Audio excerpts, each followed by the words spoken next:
5 years ago, this battle would have sounded like a story out of a fairy tale. Oh man, I'm so excited for the night of the 20th because that's when I'm going to make you my girlfriend. On one side, we have the YouTube sensation turned professional boxer Jake Paul, who, despite not being a particularly skilled boxer, can definitely end a fight with one punch and that drop slay. And on the other side, we have none other than the legendary Iron Man. I'm going to make Mike my girlfriend, and I'll make sure you kiss me good with those big lips. It's a showdown for the ages as these two heavyweight champions enter the ring to settle the score once and for all.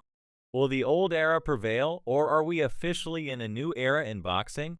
To understand how we came to this fight, we must look back at both fighters' early days raised in the rough neighborhoods of Brooklyn. Mike Tyson is the undisputed heavyweight champion of the world, and his name alone strikes fear into the hearts of his opponents. Tyson had a history of run-ins with the police from a young age, but all changed when he was 12 years old and started boxing under the tutelage of renowned trainer Custiato. Tyson made history in 1986 by becoming the youngest heavyweight champion in boxing history at the age of 20. This victory is often regarded as the start of Tyson's reign as the undisputed king of the heavyweight division. It's important to note that by this point, Jake Paul had not even been born. Paul believes he can outbox Tyson and even stop him on July 20th, but in order to do so, he must understand Tyson's tactics. And who better to break them down than the man who did it twice? I'm not sure how confident Jake Paul is in his ability to win, but if he stays close to Mike, he will definitely be quicker. If he tried to stay back from Mike, he will undoubtedly be caught Evander. Holyfield was always thought to be the fighter who could outbox Mike Tyson, and when they did battle in 1996, it was evident that Garcia had fought the previous year, the year Garcia passed away. It will be interesting to see if Holyfield is unduly cautious and, as expected, has a nice, clean right hand and a straight punch that he typically doesn't throw out go. He has also settled into regular fight early brawling tactics. Sing this down to more of what he wants, which is not just these massive slugging bouts, but more like a boxing battle. Holyfield uses his left hook to come in seat. Holyfield's early brawling strategies may have been something else entirely. Holyfield was clearly growing more confidence as the battle went on, and although Tyson won a few exchanges, it was all Holyfield's affair in round 3 on November 8. Holyfield seeks to counterpunch. As he does in every fight, the swinging Miss Evander feels like he's starting to tire. If that's the case, this could be the only opportunity for a genuine scorcher in a heavyweight match for the first time in a long time. Mike Tyson counters with a left hook, but Holyfield's barrage of punches catches him off guard. This wears him out, and Holyfield's stamina is also a problem.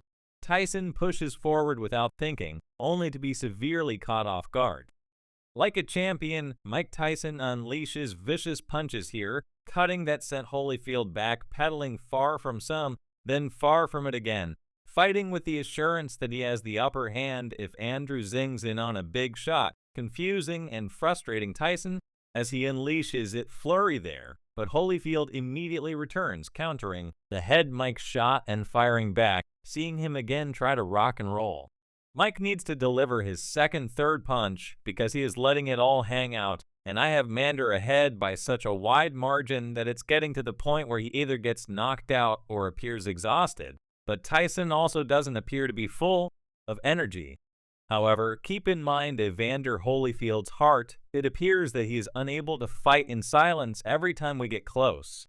Mike, nobody, in my opinion, can Holyfield kicking to the body with a right uppercut, go scree, and unleashing right uppercuts of the process while he's doing it. He's punching, yes, Tyson started the 10th round positively landing a few combinations as Holyfield looked to tie him up.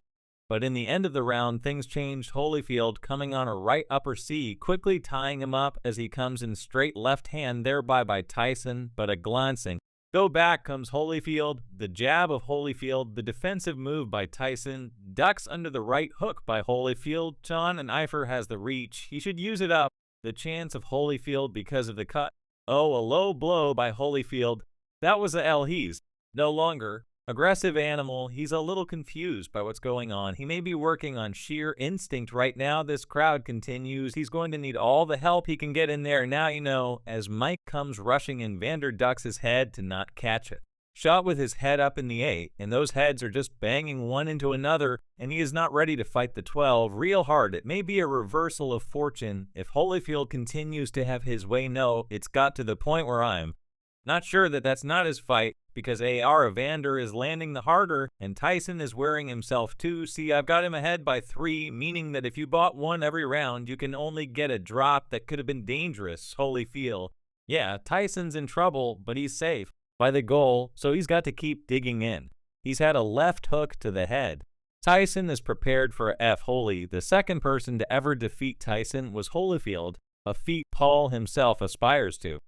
To put things in perspective, Tyson had faced Holyfield twice, doing this in the first instance when Jake Paul was a newborn applause fight. What transpired here? I believe he got bitten. Look out, Holyfield, he got pushed right here. In contrast, Jake Paul, who has millions of online followers, was never a boxer as a child.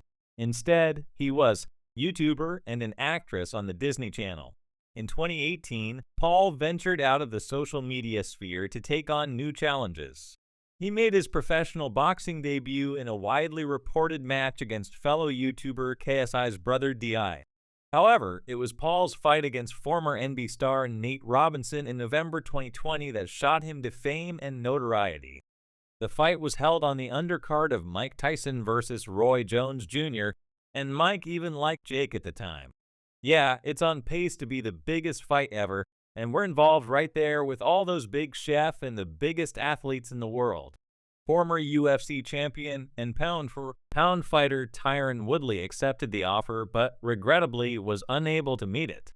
Nevertheless, their rematch would make him a lifelong meme and demonstrate Jake's ability to crack. The initial battle didn't square up because both fighters were cautious to throw, but Jake Paul knew he could weather the storm and mount an offensive of his own.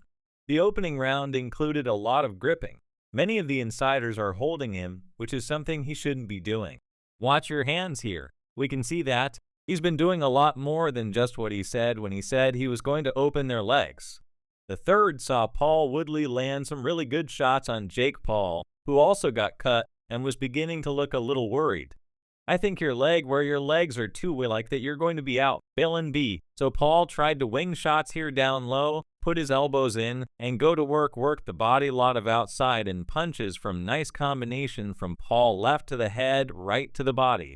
Qui's side back STCK may have caused Paul to become blinded, so he may have opened up on Paul now that Whitley is opening up on him. Jake Paul's uppercut may have caused him to become more explosive with his feet as he is sticking out, so if they don't stop, it could play a role in this fight. The blood also starts to flow again from his forehead. Excellent inside Wenny up there by Woodley, but that's just one shot. That's all he needs, small, little blows, great combo of punches. While these highlights are amazing, it would be unfair to show a Mike Tyson fight from nearly 30 years ago. His most recent fight, which was the previously mentioned Roy Jones bout, occurred at the age of 56. Because of this fight, many people believe Jake has no chance. Jake Paul and close, good body shots. Come on, why boy, there is real danger of a head. Jake is forgetting about the no.